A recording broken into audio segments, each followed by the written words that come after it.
All right. Good evening, everyone. Good morning, good afternoon, depending on where you're watching us from. My name is Jonathan Apam of Apam Inspires, and I have with me Bismarck Masego. The last time we had a very good discussion about life, about a lot of strategies we have to employ to be able to strategize life and all of that. Today, I want to issue another disclaimer.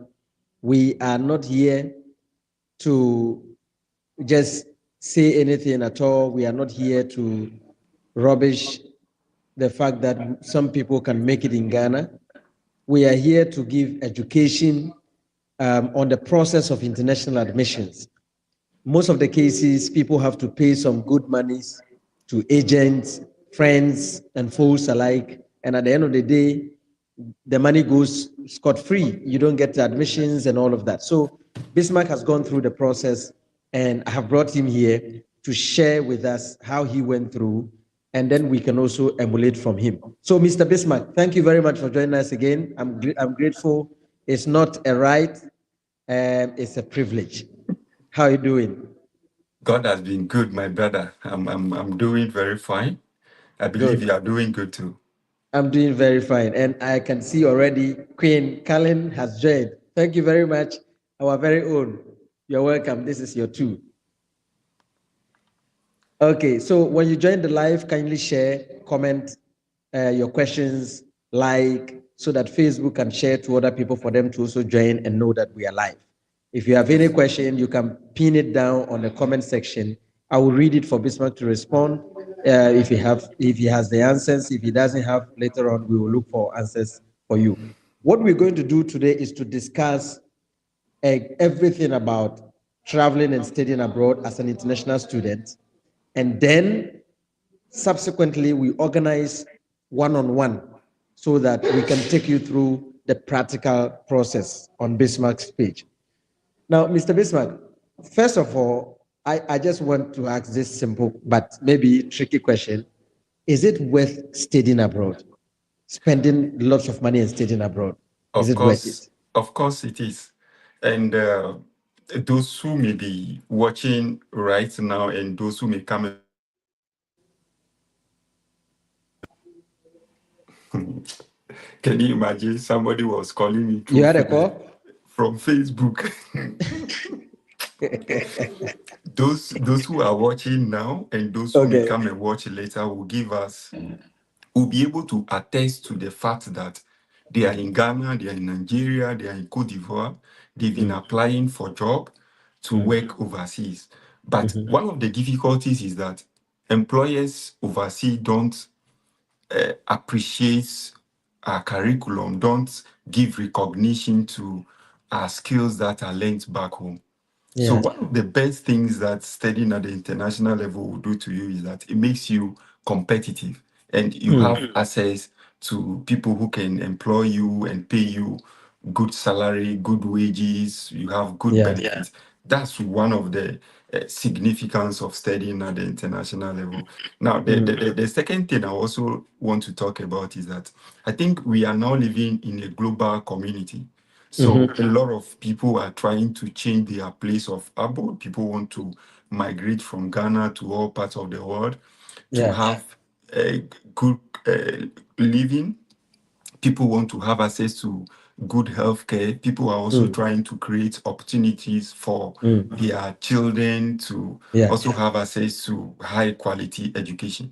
So if we do not even have any significance or importance to talk about in terms of or with regards to international education, these two things should give people the motivation to study at the international level. Oh, okay. But many people travel with so many reasons, just like you mentioned. And some travel because they have to change their locations, or some travel because they want to acquire some new skills. Some travel because they just want to make money. They have the feeling that in our home countries, we are not making enough. So I just want to leave the country. I'm a teacher, or I'm a nurse, or I'm self-employed. I would just want to leave and go and get a better job somewhere else and all of that. you have been there for some time, and so you know how the system works over there, and you have some kind of experience. What do you think should be the objectives for one to travel? And what will be the objectives you recommend? For example, if some people will say, I just want to enter the country. I don't care. If I enter the country, I'm okay. Do you think that is enough? Do you think there are some peculiar reasons that will merit better opportunities when you're able to use those routes? I think, despite the numerous reasons why people would like to travel overseas, I will just talk about two. One, see, Okay. if you prepare your CV and there is a name of an international university on that Okay. CV, the Okay. name of that CV alone will do a lot of magic for you. Mm. Because we all know that the curriculum in these countries are tailored towards the skills that are necessary in the various job sectors. That is number one. So you realize that people are actually paid very well Okay. in these countries. So Okay. even as we all know that in Ghana, most of us are not paid well. Mm. We have been teachers before. We have been teachers before. Yeah. See, if you are a teacher in any of these countries compared to being a teacher in Ghana, you realize that you are being paid properly. So people should travel overseas just because they want to have access to quality education. That Okay. is number one. Then the second one should be the secondary intent. People should travel overseas because they want them to be paid properly. We Okay. want good salaries, and these are things that happens here. These are things that happen. So that is it. Even though some of us, we just came not too long, we are paying attention to education, but you realize that people are paid per hour. You understand? And that alone gives you some form of leverage over what happens back home. There is a friend who came recently from one of the regions in Ghana, and being an international student, I think per hour they are paying him almost $40 per My hour. goodness. One So you hour. see, How so much so how much is the teacher earning in a week in Ghana? so So this brings me to this question. If you can take, for example, a teacher's job in Ghana and a teacher's job in Canada, okay, as you've been there, looking at the remunerations, the side benefit, the conditions of services, the environment of teaching and all of that, like how just measure the two. What are the differences? no, What are the when differences you you see? want to do this comparison, it will just be like we are comparing apples to uh, what apples to stone. But That significance can never match. It can okay. match. But as I've posted on my page last time, Mm-hmm. there are training institutions in Ghana are Mm-hmm. doing their best to train high quality teachers. If Mm-hmm. teachers in Ghana were to be given the opportunity to teach in Canada or wherever, bro, you realize that they'll make a lot of money. They'll make a lot of money. So we can't even consider that. But I think that if there is something, then we should rather be talking about what are some of the basic things that we need to do to be able to have access to some of these education. Yes, yes, yes, and that is exactly what we want to talk about. But I was just trying for us to build the foundation for people to know that, these days, because of some kind of patriotism to our own countries, people tend to just say, "Why do you spend a lot of money to travel abroad?" But I have seen my minister for education study abroad before he came to be a minister. I have seen my president study abroad before he came to be a president. I have seen my directors studying abroad before they come to. So you can see there's a trend that there's a kind of quality of education and kind of better living conditions that helps you to achieve some goals when you leave the country. But people tend to undermine that. Oh, That's bro, why I wanted us to see, look at this. it's one of the best things. Like the friend I was talking about, I just don't want to give basis of what exactly he was doing back in Ghana. He completed university and was just doing some private sector job, a job that they wouldn't even pay him more than 2,000 Ghana cedis per month. My goodness. When he came here as international student, he's been lucky, and they were paying him over 30, I think $35 per hour or so, and he was working over 20 hours or 30 something hours per week. Just do the calculation and see. So you see, my guy was making money. Every day he'll call me and be making fun of me. You see the thing, bro, Yeah. it's good. That guy will be able to maybe give better opportunities to his children. He will send his children to the best of schools in Canada, in US, or wherever. Who knows? Maybe his kids will even be able to attend Oxford University. Yeah. So it's good. Anybody who have access to the chance, or who has chance, who have money to travel, it's one of the best things, especially those of us who are struggling back home. If you are Yeah. struggling, things are tough for you, It's like when you are able I'll to travel, recommend you have international reduced. education for It's like such when you are people. able to travel, you have reduced the struggle by some percentage, right?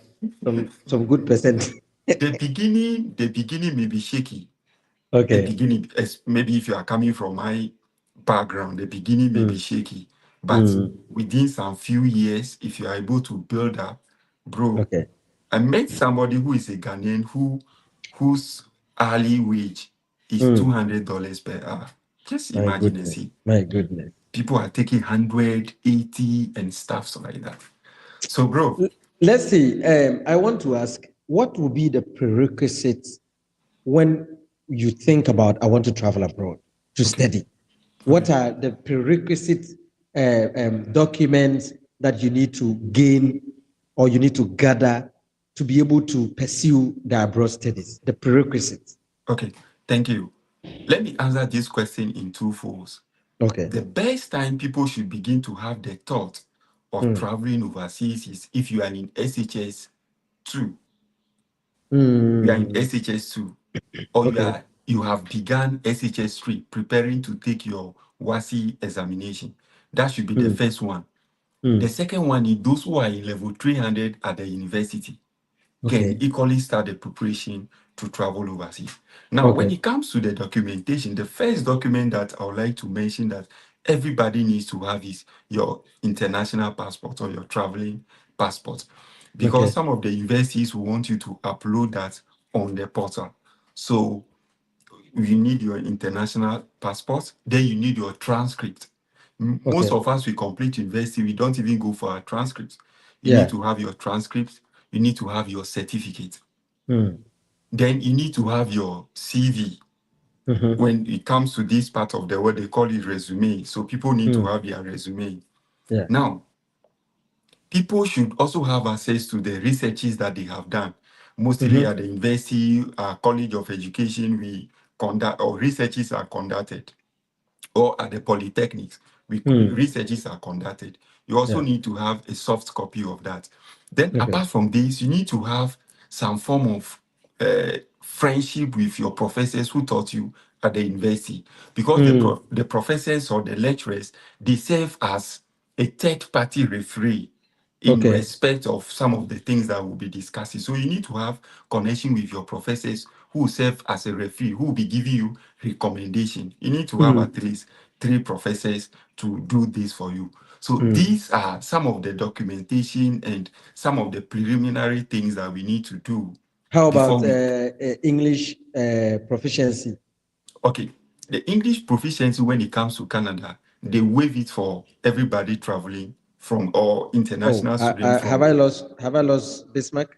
I'm here. Anyway, so Paul says, I'm proud of you. Well explained. Thank you very much. Comparing apples to Pepe.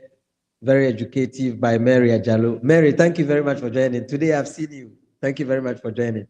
I'm waiting for Mr. Bismarck to join or quickly join back. I think he has a technical Bro, I'm mess here. up. He will be joining soon. Prince Ose says, I'm watching you live from Techima and Bono. Thank you very much for joining. And Queen says, like and share. True. Thank you very much. Karim Ayebo says, great. Thank you very much. So as we wait for Bismarck to join, I don't know if it is Bismarck's end or my end, but I think from what I'm seeing, my internet is well connected. So I presume Bismarck has a little challenge. Bro, So let's I'm just here. hold on and as I wait for Bismarck to join. Bismarck, are you back? Yeah, I'm here. Okay. What happened? You are getting too many calls, right? No, I was actually listening to you. I didn't go anywhere. And you were only stuck on the screen. I didn't go anywhere. Okay, so continue. So I was saying that students or people who are traveling from Ghana to study in Canada, the English language proficiency is waived automatically for everybody. But if you want to talk about those who intends to study in US, then they need to work on the English language proficiency, as well as those who like to study in Netherlands and other parts of this in the world. Oh, I see. Yeah. Okay. So then, when you have all these documents, you know, most people don't even think about their research when we were in college and university and all of that. I've asked so many people, do you have your research? Do you have access to your research? They will say no. They don't even remember the kind of program they did and all of that. So it's good that you have mentioned it. You need to have copies of your research, especially soft copy, and even the supervisor. And when you did it and all of that, the methods you used and all of those ones are going to help in the process. Thank you very much. Now, if you have these documents, you mentioned if you are in senior high school and if you are in the university. So it means those in the senior high school will be looking at studying abroad in bachelor's programs and diploma's programs and all of that. Exactly. In most cases, too, those in the universities and the colleges will be looking for master's programs and all of that. In these two applications, applying for a bachelor's program and master's program, what is the difference?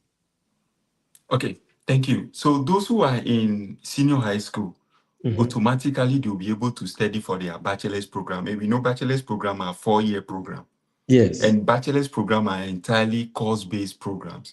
So those who want to study for their bachelor's program, they just need to check through the various universities in Canada and check their programs and matches it with whatever they want to study. Go ahead and do the application. We'll be talking about some of the nitty-gritties, but both are linked together. Yeah. Now, so that is it. And those who are in colleges of education, maybe teacher training, nursing training, those people, they have diploma. And in Canada, you can use your diploma to study for your master's. You can use your diploma to study in colleges here, or you use your diploma to study bachelor's program. So they do the same thing. But those who are graduate, those who have finished with their bachelor's program in Ghana and they want to do their master's, you can't just stand up and begin to apply. There are certain measures you need to take in place. Number one, we all know that master's program, they have thesis. Master's program have to do with research works. Can you hear me? Yeah, I can hear you. Good. They need to deal with research work. So some master's program are 2.5 years, some master's program are 2 years, and I think 1 or 2 programs are 1.5 years. Now, in Ghana, we have 2 types of masters. We have MEd, which is basically coursework, and we have MPhil, which is coursework with research. In Canada, masters are also categorized into 2. We have the course base and the thesis. The thesis base, And in some universities, you can have the course base, you have thesis, and you have the project base. Now, the course base, as the name implies, simply means that sitting in a classroom, teaching you, passing exams, and go away. But when it comes to the thesis and the project base, it means you'll be sitting in class. After that, you need to conduct researches. And in conducting these researches, there are professors, there are faculty members who need to supervise your project work. So why do I keep having problem with my network today? I think it's your network because Bismarck, can you hear me? I'm sure Yes, you can please. hear me, but I cannot. I can hear you loud and clear. Can you hear me? I think I need to be talking because others can hear me. Can you please hear me? Those who are watching, can you hear? Please, if you can hear, drop it in the comment section for us to see. Oh my goodness.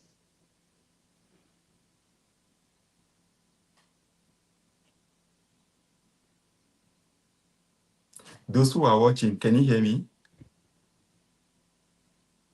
Bismarck, can you hear me? Yes, please, I can hear you. I couldn't hear you. I don't know whether it's my network. Somebody says he can hear both of us. But Can you the hear? screen, it just froze and I couldn't. Yeah, I can hear you now. Kindly proceed. Go ahead. Okay. So when it comes to the researches, we need faculty members or professors to be able to supervise or oversee your research work. Okay. Now, so in most schools, you need to first get in contact with the faculty members. You need to get in touch with a supervisor. The Okay. supervisor should agree to supervise your research work Okay. before you can apply for your master's in that particular school. So how do I do that with that kind of contacting the supervisors or the programs and all of that, for trying to find a professor to be a supervisor? How do I do that? Okay, when you go to the university's portal, for example, maybe Augustine is someone who has a bachelor's degree in education, and she wants to study at University of Calgary in Canada. Okay. Okay. So if she goes to the university portal, she has to scroll down to where we have graduate programs. Okay. Then you may see explore programs. She clicks on Okay. explore programs, then all the programs will come. Then Okay. she has to click on education, MA education. So when you click on that, you see the various requirements, the admission requirement. So after that, then you see supervisor. It's stated Okay. on the portal that Okay. you need to contact the faculty members or you need to contact a supervisor, and the supervisor must agree before you can go ahead to do the application. Okay. Then when you click there, you see all the faculty members, all the professors who teach in the faculty of education. Then all the supervisors areas of this in research. Their areas of researches are there. So you check through the supervisors and see whose area of research matches with what you want to come and do. Then Okay. all their articles, all their publications are there. You go through them, and if you are conversant with it, you are okay with what the particular supervisor does, then his email is there. Then you Okay. send him an email. That Okay. email you'll be sending to the supervisor is called a cold email. It just Okay. means that it's an email that is not solicited. It's an email that the supervisor is not asking you to send to him. Yeah. So in some of the universities like Calgary, they will tell you that these supervisors are unavailable. Some of the supervisors are ready for inquiries. Some of the supervisors are seeking students. Okay. So you just send a message to the professor. So you can just say, maybe intention to study masters. Okay. Dear Professor so and so, I am Kofi Mensah, a graduate from University of Cape Coast, who studied undergraduate program in education with a CGPA of 3.6, and my researches was maybe addition of 2 or 3 digit numbers. Now, I intend to study at the University of Calgary for Okay. September or fall 2026. And I want to get in contact with you and see if you'll be willing to supervise me, or if you have availability to supervise me. Attached is my CV, my transcript, and my certificate for your perusal. That's it. Yeah, Okay. we can go into the nitty-gritty of that, where I'll be able to state the specifics that you need. So you Yeah. send this email to the supervisor. Then if the supervisor is okay with you, the supervisor can get back to you and tell you that, yes, I'm ready. I've gone through your CV, your transcript, and everything. You are kind of student I want. So go ahead and do the application. Some of the supervisors will actually ask of your availability, and will want to have an interview with you to know if indeed your transcript, the resume you've sent, you actually merit it. Yeah. Once both of you agrees, you can now go ahead and submit the application. Let me be Okay. quick to say at this point that if you do that and the supervisor agrees, it means that you'll be getting a funding. The funding is what we call the scholarship. Scholarship. Okay. So once the Okay. supervisor agrees, it means that if you finally go to the school, you are either going to be a research assistant to that particular professor, or will Okay. be a teaching assistant to that professor. Okay. And if you are going to teach or you be his research assistant, then they'll be paying your school fees or your tuition fee and be paying or be giving you something as stipend for your living expenses. So this is the scholarship we talk about. Okay. Now, the Okay. second aspect is that there are some of the universities that will state categorically on their this portal that you don't need to secure a supervisor prior to submitting application. Okay. They will state that once they have admitted you as an international student, they will be able to pair you with faculty members in the university. So Yeah. if you are going to study MSc Mathematics, for example, at the University of Saskatchewan, once they have admitted you to study that MSc Mathematics, then once you begin the program, then the dean of the director of, I think, is it director of something, the program director, good. The Yeah. program director, they know the various areas of researches of the professors in the faculty. Then all the students that are there, they know what they intend to research on. Then they pair them. So Okay. these are the two ways of submitting your application in terms of master's program. But I for see. PhD, you need to always get in touch with the supervisor. The supervisor must agree before Okay. you even submit the Because for application. PhD, they are almost always sponsored. They are always sponsored. And you know their program is a 4-year program, and the research they do which is the dissertation, you need the faculty member to agree before you kickstart the program. So you always need to secure a supervisor for your PhD program before you submit the application. Oh, I see. So there is one particular aspect I am picking from this.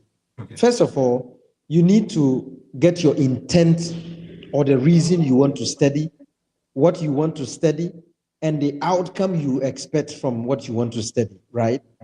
And then once you know that, you go ahead to arrange all your documents and then go after school by school looking for programs that resonate with your goals and your aspirations, and then the objectives of the program aligning with what you wish to get as the outcome after studying as an international student. Is that not the case? Yes, And please. then you can now look at whether or not the school you have found, you are going to write emails to professors before you apply, or you're going to apply directly. Is that not the case? Exactly. Good. Now, during the applications, apart from transcript, you mentioned maybe in some cases you need English proficiency test scores, and you need to have your certificate, you need to have your CV.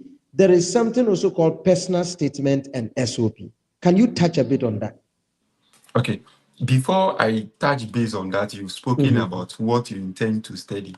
Okay. Now, for example, my brother who is watching, Blewuji Francis, Okay. he read physical education at the University of Winneba, physical education. Now, he read physical education. If he intends to study in Canada, there are two ways of deciding on what to study. Okay. Number one, his area of interest based on his bachelor's program is physical education. So one way he can choose his program is what? To just further what he has studied. To do maybe, let me just say, MA in physical education. Okay. That is number one. Number two, if he has completed university and unfortunately he's not doing anything relating to the physical education he has studied, what he's currently doing, the sector in which he finds himself, he can decide to study a program in respect of that. You see that?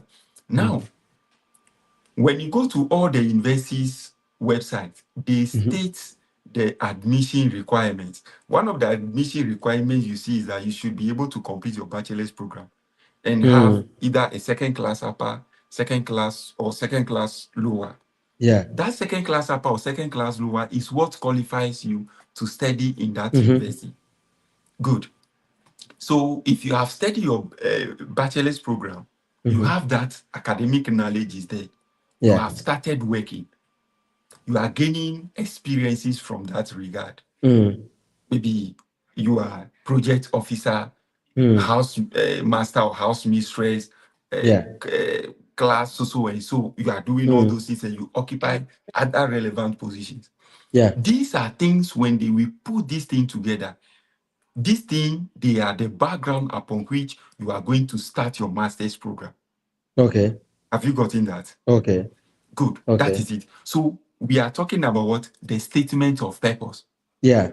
So you are putting your background together to show your intention, to show what is motivating you. So we've spoken about your academic qualification, we've spoken about your professional background, we've spoken about the experiences that you have had. Now, at the beginning of this, we've spoken about what are the advantages of studying at the international level.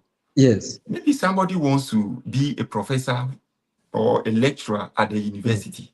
Now, after talking about all this, you need to talk about your long-term goal. What is motivating you? So you need to state that you want to be a professor of mathematics. Okay. So you state these are your long-term goals. Now, the next thing you also need to state is that you need to indicate to the school why we have so many universities in Canada or in US.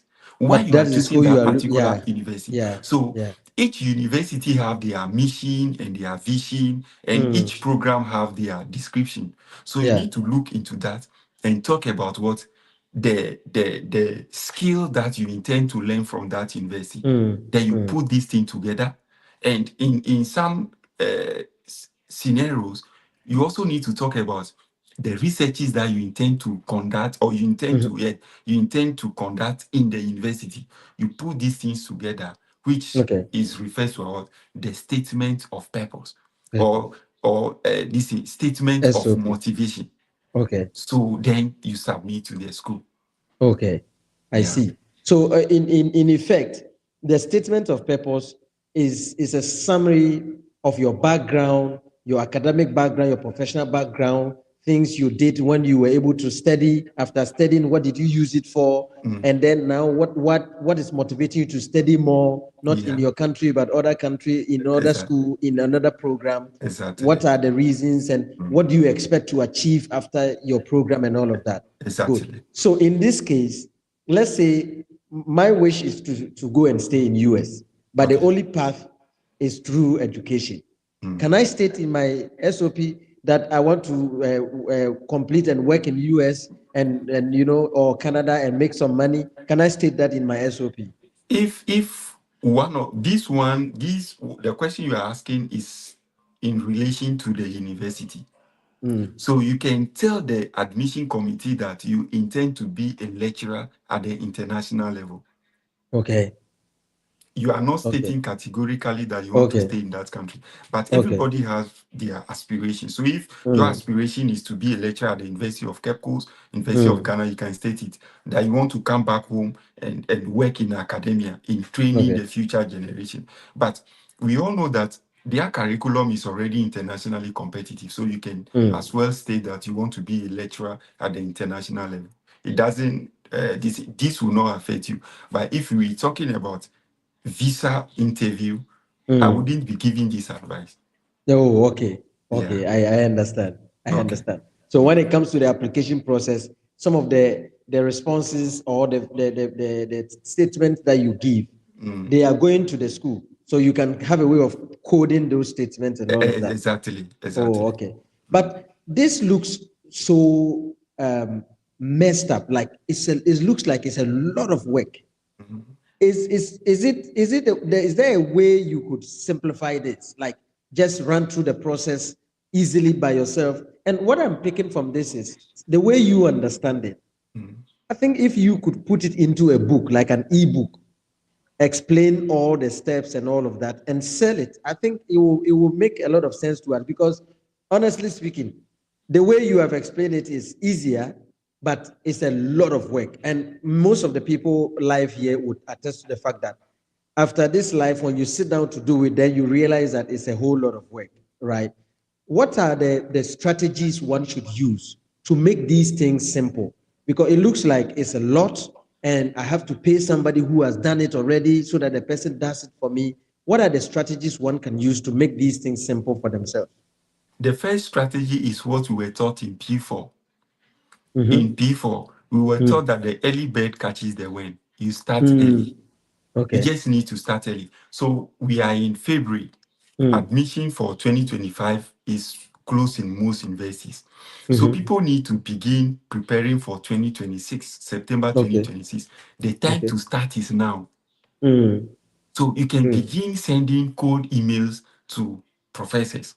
You start sending them emails that you want to start your master's program in September 2026. Now, so you just be sending them emails. Send them email, craft the email nicely, attach your CV, your transcript, your certificate, and just forward to the various faculty members in most universities.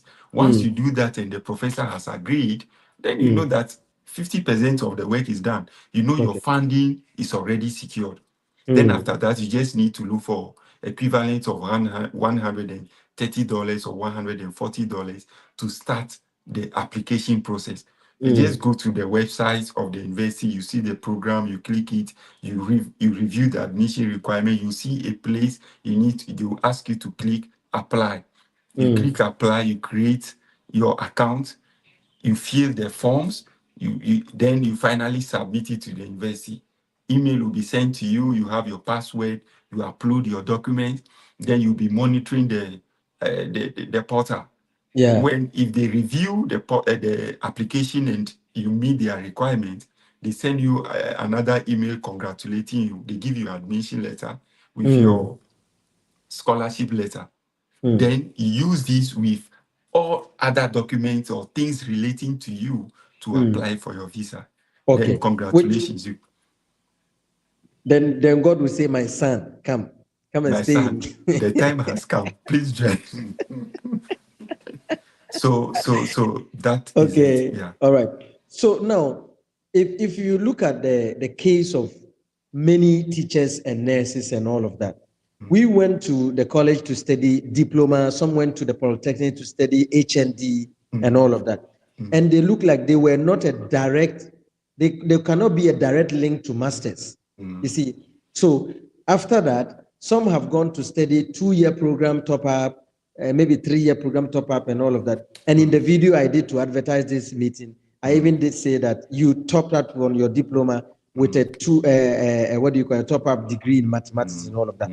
How are we able to put these together so that we can explain our situation to the admission officers that this is the case of me? I did not go to university to study 4-year program, but I went through this and that and that. How are we able to do that? Thank you. You see, our curriculum in Ghana is entirely different from what they have here. Yes. Here from high school, you either go to college, or from high school, you go to the university. Now, we have been fortunate, or we have been unfortunate to some extent. So from senior high school, some of us went to the colleges of education to do a 3-year program. If you are a nurse, you go to nursing training, you might have done a 3-year program. Now, after that, some of us didn't go directly to university to do a 4-year program. Some of us did a distance program, and some of us did a sandwich program. And some of these programs are 2 years, 2.5. And if you have gone to university, it's a 4-year program. So if you put your diploma, which is a 3-year program, with maybe your distance or your sandwich program, which is a 2.5-year program, when you put it together, it becomes a 5-year program. Okay. You see that? Now, when you put it together, it's to some extent equivalent to somebody who has gone to university after senior high school to go and read a 4-year degree program. Now, you can put this together and you may not get admission. You can equally complete university and go and do 4-year at the university. You can complete this in a college of education or nursing training and do a 3-year program and move to university to go and do a 4-year program. You may not still get admission. It depends on the supporting documents that you are going to attach to these things. It's unfortunate that a lot of us do not even have a good CV. I've seen 1,001 CVs. People do not have good CVs. People prepare CVs which looks like a class 3 student that has done some work for you as a teacher. Our CVs actually play a significant role on this journey. So we need to have a good CV. Have a CV that reflects that this is somebody who is willing to come and study at the international level. The CV is very, very important. Okay. A lot of us are also not willing to sit down and do some of these things. When it comes to the statement of purpose, the statement of purpose is actually very important. So you need to sit down and write a comprehensive statement of purpose. The next thing is that, you see, the educational system here is entirely different from what happens in Ghana. In Ghana, we all know that if somebody has a first class, it means that is the most intelligent student in that badge or in that university. Here, if somebody has a third class, they would like to find out why you have had a third class. Because we all know that there are so many factors that goes into passing an examination. That is why they've been able to institute getting a refees, getting your faculty members, getting your lecturers who taught you at the university. So they are going to be impartial judges. They will come and attest on your behalf in terms of your academic strength, in terms of your leadership skills, in terms of your teamwork, and in terms of if you have this in the mental faculty or the mental strength to be able to study the program. So you equally need to get a good professor who will give recommendation on your behalf. That is one aspect. Now, people who have completed HND at the in the polytechnics, some of them are now doing a top-up program to do BTech, which is 1 or 2 years program. When you put the HND and the BTech together, you can use that to study your masters.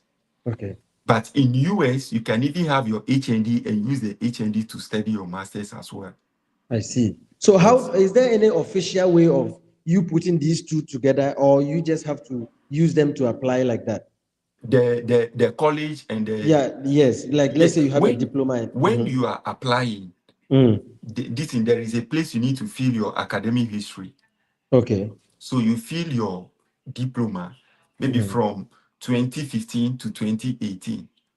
Then after that, you might have started your degree from 2020 to 2022, May 2022. Then you fill that. So it shows that you have your diploma and you have your degree. You feel that. After filling this, and you submit the application, and you've received your email, you now go back to the portal to upload these documents there. Yeah, so so somebody is asking this quick question. He said, how do we prepare a good CV? Can we talk about that? How do you prepare a good CV? A good CV, number one, a good CV should have a summary. The summary should talk about your qualification, should talk about your skills, because there are things that we have learned at the university. And every program have certain background knowledge that each graduate is expected to be in him.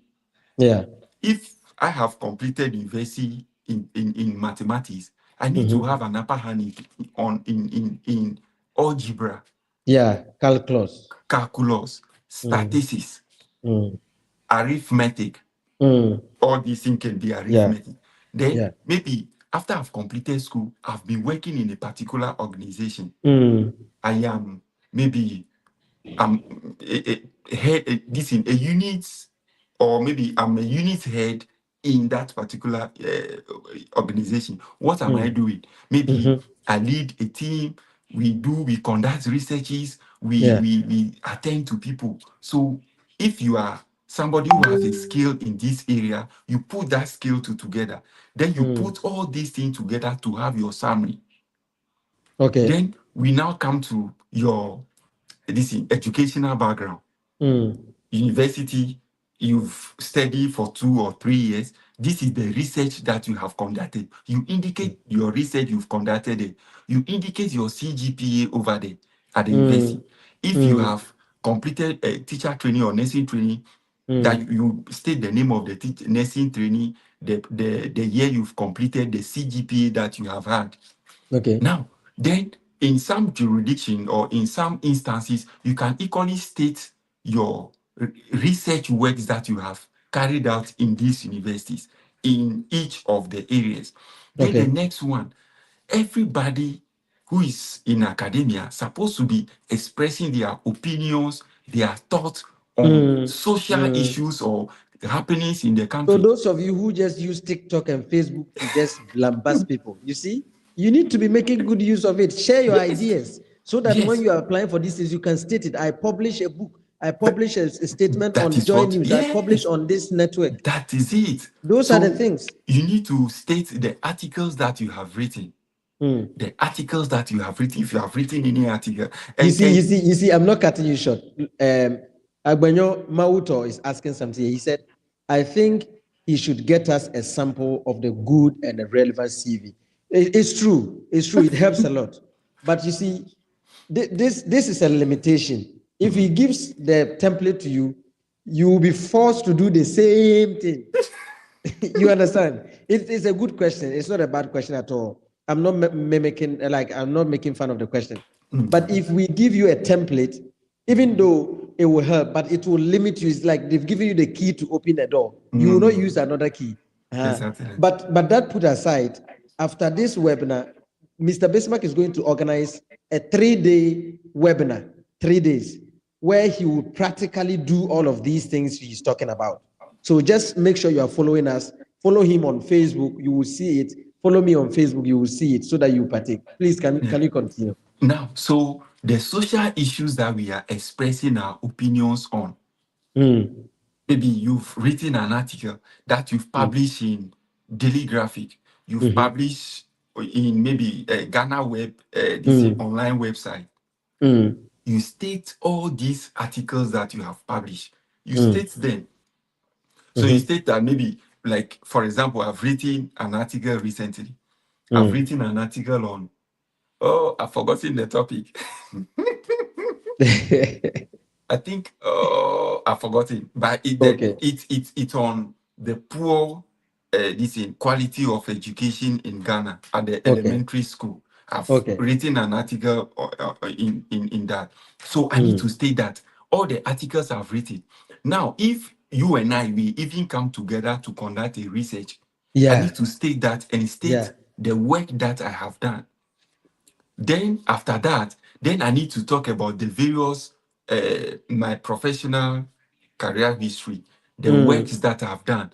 I have to state all those things there. That maybe I was a teacher here, and in that school, these were the roles I have performed. I've stayed in another school. These were the roles I've performed. You state all these things. So once you've done this, the professors will see that this is a good applicant. He has a field of researches already. He's been conducting research on his own. He's been expressing his opinion or his thought on social issues in his country. And already you have a field of researches that you've conducted whilst you were in school and perhaps after you've completed school. So this will already position you above teachers, nurses, or graduates who haven't even written any article, who haven't done any research. They just put some 2-3 things on paper, skeletal CV, and submit it. You are doing yourself. And you see, guys. Peter is asking a question. I've read the question. He said, "Can these courses?" Yes, Peter, they can. They can really be very good at your CV. You see, I want to propose this. How about if after this live, you yourself, not you, Mr. Bismarck, but those who are watching, you just connect with about 3 or 4 or 5 people on this live. Tell them, Charlie, let's organize some research. Let's research on why poor students are facing so and so in schools. One person goes to the other school, another person goes to his school, ask some basic questions, prepare a good research, find an online blogger. Me, I have a website. You can contact me. Jonathan, please help me publish this on your website. Then I publish it and I give you the link. You keep it. You are preparing yourself. You see, because you want to study next year, you are preparing yourself. So tomorrow when you are applying and you are writing your SOP, you just take the link from the website and add it. You will show the professor that, no, these guys have been doing groups and you have evidence to that.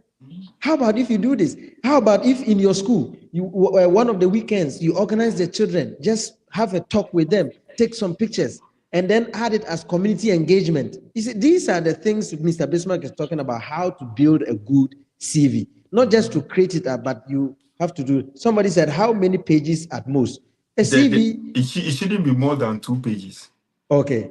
Said it shouldn't be more than 2 pages. Not so much, but it should be moderate. And you know, there are some of us who work in certain organizations that almost every day there are issues in that sector. Just be writing on it. Yeah. Just be writing. Even if you don't have money to publish it, just write it. Now we have WhatsApp groups. If you are a teacher, we have a lot of teachers WhatsApp groups. Express your opinion on that and spread it in WhatsApp group. People will read and forward and all those things. You have the topic, you keep it. You see, keep it and be doing that, be doing that. And sometimes the researches that we've conducted during our undergraduate programs, we can publish that as well. Okay. You publish it. All those things, it gives you a good point. It prepares you. Those are how good CVs are. Actually, I wish I knew these things about 2 years ago or 3 years. By now, I would have been all over. That is why we all never knew you. We all don't know. So that is that. Queen is just here. Queen is here. She doesn't go anywhere. Queen, please drink water and come back. Don't go thirsty. Please, I would like to ask this very sensitive and very difficult question before we move to the visa issue. Most of us, the major challenge about studying abroad, even though apart from all of these we've talked about, the major problem will be financial constraints. How do we tackle the financial constraints? What are the strategies you think we can use to tackle the financial constraints? Like, I mean, raising $20,000, $30,000, $50,000 as a teacher in Ghana, you and I know it is almost impossible. So how do we tackle that? The first thing we all need to do to be able to accomplish our desire of studying at the international level is to make sure we have funding from the school. Let the school take care of your tuition fee, which is your school fee. Okay. Now, you see, even though there are certain universities that says that don't secure a supervisor before you apply, just apply. And we all know that securing supervisors seems to be challenging, complex process. So most of us will be applying to those schools. Like when you take University of Saskatchewan, you don't need to get a supervisor before you apply to most of their programs. Okay. And at the University of Saskatchewan, they have a lot of funding. But the disadvantage is that a lot of people also applies to those schools. So it's difficult to get admission to that particular school. So the first thing you need to do is what? Secure a supervisor. Once you've been able to secure a supervisor, it will automatically take care of what? Your tuition as well as your living expenses. That is the first thing we all need to do. It's very, very, very important. That one will take care of so many things. Then after that, we just need to be intentional about the entire process. When it comes to traveling to international level, it is not something that you can wake up today and say, tomorrow I'm doing it. Okay. That is why I say we need to be cautious about it. So we need to start saving ahead of time. We are in 2025. If you intend to travel 2028, you can start saving from today. Okay. You start saving, and for example, when you go to, I think, University of Virginia, you can start contacting professors even today, and they'll give you opportunity to come and study 2030. Do you understand? So you can start contacting them today so that they give you the opportunity ahead of time. You see that? Now, so once you are contacting the professors, you must also be saving a lot of money. Just be saving. Every month, make sure you save 500, 1,000. So it's like this thing should be your project. It should be a project. It should be your house. It should be your business. Yes. It should be your project. It's a project. It's a project. You cannot be wanting to build a house and wanting to travel abroad and wanting to do a business. No, you can't do that. Because it's cost effective. It's exorbitant. It's expensive. Traveling to the international level is expensive. And securing admission is one thing. Getting the visa is also another thing. Yes. And when it comes to the visa side, you need to put in a lot of documentation. So before you talk about the visa side, I want to ask, okay, I'm saving, but I'm not able to save up to the amount. The school has also given me, let's say, partial scholarship. It's not full scholarship. Can I get somebody to sponsor me? Maybe the person is not my blood, my brother, my sister. Can I get outside person to sponsor me? And if I would, or if I can, what are some of the things I need to put in place to qualify that person or to make that person eligible to sponsor me or give me a bank statement or something? Yeah, you can always get somebody to sponsor you. When you say somebody to sponsor you, if you are in Ghana, simply means the person gives you his or her bank statement, give you his passport or Ghana card, write sponsorship letter, and give you his property document and all those things. That he is the one who is backing you to go and study. Okay. That one is just a theoretical aspect of the process. It's theory. Would the person be willing to give you money to come and live all over here? Would the person be willing to give you money to come and pay your tuition fee? So those are the questions that we need to ask ourselves. So you can do that and get a visa, but when you come to the country, it's also a different thing altogether. Yeah. Did you see that? So we need to always have at the back of our minds how we'll be taking care of what the school fees or the tuition fee. So if they have given you partial funding simply means that they'll take care of your school fees. If you have that, you can come and navigate your ways through. Oh, okay. Because the visa, that the student visa they will be giving to you, will give you the opportunity to work so you can take care of your living expenses and certain things. But the most important thing is the tuition fee, because it's so exorbitant. 15,000, 18,000, 30-something thousand. Don't be saying it as if it is Zimbabwean dollars, Canadian and US dollars. Say that. It's Canadian and US dollars. So it's really, really, really expensive. So we need to consider the tuition fee and the living expenses aspect before we finally even start our journey. Okay. One question, okay, Queen is back. One question I also want to ask is related to the visa process. In the visa process, I know every country has different procedures, but I want you to take us through the general requirement and what visa officers are expecting before they approve your visa. Like, I want you to take us through the general ones. Okay, so after you've been issued an admission, maybe Canada, let me take Canada specific. Once the school issues you admission letter and possibly the scholarship letter as well, then you need to start the processes of applying for your visa. Now, you need to get your bank statement, that is the proof of funds, to show that the proof of funds simply means that this is my bank statement. This is the amount of money I am coming to spend for the 2 or 3 or 4 years I'll be in Canada. You see that? Now, so you need to attach maybe your birth certificate, your resource slips. If you are working in Ghana, then maybe your appointment letter. If you are a nurse, you are a teacher, or wherever, you can go to your organization for them to give you introductory letter. They give you a letter to introduce you to the embassy that indeed this person works in this organization, and we back him. We want him to go and study and come back. You see, then if you are married, your birth certificate, your marriage certificate, the ID card of your spouse, the birth certificate of your kids. You have nice family picture, you can do that. You have some house, you can take a picture of the house. If you have documentation on the house, you can do that. If you are running a business, you can be in your shop, you have registration, you can attach all those things to it.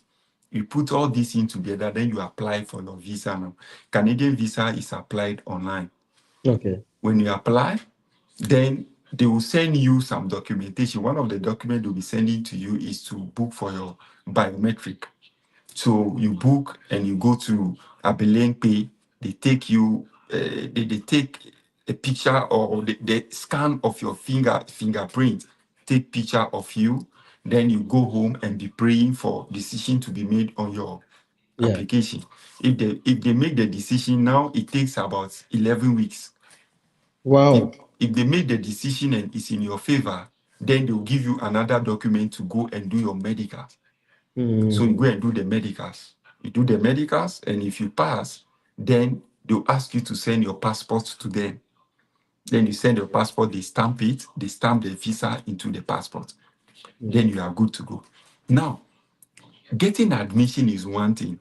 Getting the visa is also a different thing. Yeah. These are certain things that they consider in approving your visa. At this point, let me give a disclaimer that I'm not a visa officer. And you are not an immigration officer. This is just for educational lawyer. Purpose. Good. So one of the things they will consider is they call it admissibility. Okay. It simply means that if you are somebody that they can accept you into their country. Okay.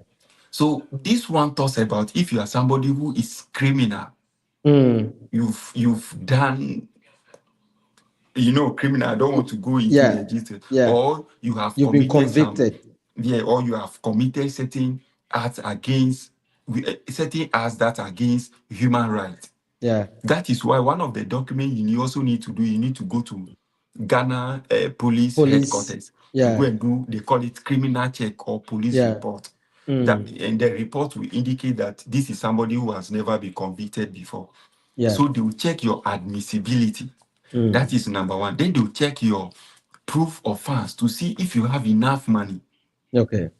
Because if you have 100,000 Ghana cedis in Ghana, even 200,000 Ghana cedis, and you think it's money, by the time you convert it to dollars, it's just something very small. So they will check and see if you have enough money.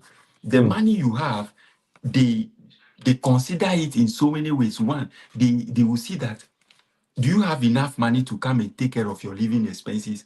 Because now, a year you need to have 20,000, I think 365 something for a year. That should be your living expenses, your rent, your food, your TNT, and all those things. So they will check. Then you guys have money in Canada. They have money. They have money. Then number two, they will consider if you have enough money to take care of your tuition fee. Okay. Then number three, they will consider if you have enough money to take care of your family back home if you are married. You see that? Yeah. That is number one. Then number two, they will consider your health aspect. Are you strong? Because the weather here is so crazy. So maybe you have certain illness that wouldn't be able to withstand the cold weather and a whole lot of things here. Yeah. Then they also want to see if there is anything that connects you back to your home country. They call it family ties or home ties. Or home ties. Because you need to return to your home country. You see, you need to return to your home country. So you need to indicate to them that, oh, I have some property back home. I have 10-story building somewhere, or I have my wife and children, or I have my parents back home, or I have some vast plots of land somewhere. So these are the things that will make me to go back to my home country. So these are certain things that they will consider in giving you or in approving your visa application. Oh, okay. I see. And once you are approved, then it means, my son, God is calling you to come. Yeah, so you just need to prepare and just leave. Guys, I am very sure you are taking some lessons from this discussion. And yeah, it is not easy, but it's doable. Oh, yeah. Since people have done it, we can also do it. And this is live, so there are some of the information we cannot just go into details so much. Very soon, hopefully, Mr. Bixmark will be organizing a 3-day masterclass. And in that masterclass, he's going to take you through how to apply, what to do, how to write SOP, how to design your CV or craft your CV, which schools to look out for, how do you contact a supervisor, how are you going to prepare your documents to apply for your visa, what are the things you need to do when you go for visa interviews in the case of US and other countries. These are some of the things in his webinar or in his masterclass we will be discussing. And I wish that you stay on these pages. APAM Inspires. You can also follow Bismarck or Masego. If you just type Bismarck Masego, right? Bismarck Masego, they will see Bismarck Doche Gisenu, that's Okay, Bismarck Doche Doche. Gisenu. Okay, they will see you will see him on Facebook and TikTok, and you follow him. And once he posts, you'll be able to get it. Mr. Bismarck, I think our time is running, but I want you to have a summary of what we have discussed. What are the major things you would want people to take home in the pursuit of international studies? What I will first say is that all those who are willing to apply, there are so many universities here. So people should begin to search the website of some of the universities. They can check the website of York University, especially those who want to study for next year, 2026. Check York University. They have a lot of programs. They have funding that they give to people. You can check Brock University. Brock University, they have a lot of funding, they have a lot of programs, and especially those who study in the business field. When you go to Brock University, they have MSc Management. MSc Management, let me see, I've written something. MSc Management, these are their areas of research. They have accounting, they have finance, they have marketing, they have operations and information system management, and they have organizational studies. So under management, these are the various areas of specialization they have. Now, if anybody intends to study this program, one of the requirements that you need to meet is to write your GRE or your GMAT. So people who intend to study for 2026, you can start taking your GMAT exercise revision or your exam today just to prepare you ahead of time. Then make sure you work on your resume. Now, for example, if somebody intends to just apply to universities that will not require you to get a supervisor, you can check University of Virginia. You can check University of Saskatchewan. You can check York University. You can check Windsor University. Some of these universities, you just need to apply. So once you apply, why not? If you qualify, they give you the admission. One difficulty thing is that now the admission has become very competitive. It's like almost everybody intends to travel. So the admission, so the admission process is almost like a visa process. Yes, very competitive. So like a lot of people want to come to University of this in Toronto or Toronto. People want to come to University of Toronto, and admission process there is highly competitive. So that is it. People can consider University of Manitoba, University of British Columbia. These are good universities. That University of Waterloo and what have you. These are good universities that people can consider, and Charlie, they should just prepare ahead of time. That is it. Yeah. All right. Thank you very much. And least I forgot, the webinar or the masterclass wouldn't only be about international studies. It will also be on securing international teaching opportunities. Yes, I have one webinar coming soon for teachers, teachers who want to study at the international level. Good. So Bismarck will take you through how to qualify and what to do to qualify yourself and how to apply to those jobs, prepare yourself to apply to those jobs. And then when you get the opportunity, it might change a lot of things in our lives. So please stay tuned. Thank you very much for joining. Mr. Bismarck, I also thank you very much for your time. And I wish that these teachings go a long way to help a lot of people to make amends in their lives and to find the opportunities they've been looking for. This kind of information might be scattered on the internet, just like I said in the video. It is scattered on the internet. But Bismarck, since he has gone through, can summarize it into a pamphlet form that we can. Apam, you can tell us why you didn't go and study out. I'm not also planning. I'm planning. That's what I'm learning. I'm learning from Mr. Bismarck so that I'll also be able to go and study abroad. So, Peter, you have to be careful. I will go there very soon, okay? Thank you, guys. You've blessed us so much. Yes, thank you. And Queen is also saying, Apam, you're very good in advertisement. Thank you very much. Thank you very much. I'm using my small marketing skills. I'm leveraging on my small marketing skills. Thank you very much. And Mr. Pam, I think yes. I want to give shout out to our computer guy who designed our flyer for us. Oh, is he here? He's here. I've seen him. You know, these flyers that he has been designing my flyers, and he doesn't take money from me. Oh, wow. Yeah, Wow. so Wow. he's a brother. He's there, Robert Kobla Avuada. Is he a teacher? Oh, no. Okay. He's actually my brother. So he's here. I see him. And we call each other Atongo. So Atongo special thanks to you. Someone also said Chief, the rich man on a binky. Yeah, I saw it here. That's my friend. That's my friend, a good friend, Okay. Blocky Francis. Okay. And then I see somebody here. She's very, very committed. She's called Queen Cullen. Oh, okay. She's Queen Cullen. Yeah. Thank you very much, Queen. God bless you for keeping. You know, yesterday I was yesterday somebody sent me a message that she came online and was looking for the live feed, and she wasn't getting the live feed. She came to text me that she thought it's yesterday. I see. The person is here, Nana Ama Fidel. She's saying thank you both. God bless you for your inspiration. We all be great. Thank you very much, Nana Ama Fidels. Thank you very much. May God bless all of us, our hustles. We are growing together. Yes, like I said the last time, we are not where we want to be. We are not rich. We've not succeeded so much that we are just bragging. We're also learning, and we want to also transmit the information to other people to make it a bit easier so that other people can also stream through. That is just our aim and nothing else. So when you join, just make sure you are taking something home. Do you have some last words? So we go, Mr. Bismarck. My last word is that, especially if you are a teacher, already you are ahead of so many people who want to travel overseas. Okay. Especially in terms of the funding. If they make you a teaching assistant, already you have had experiences in teaching already.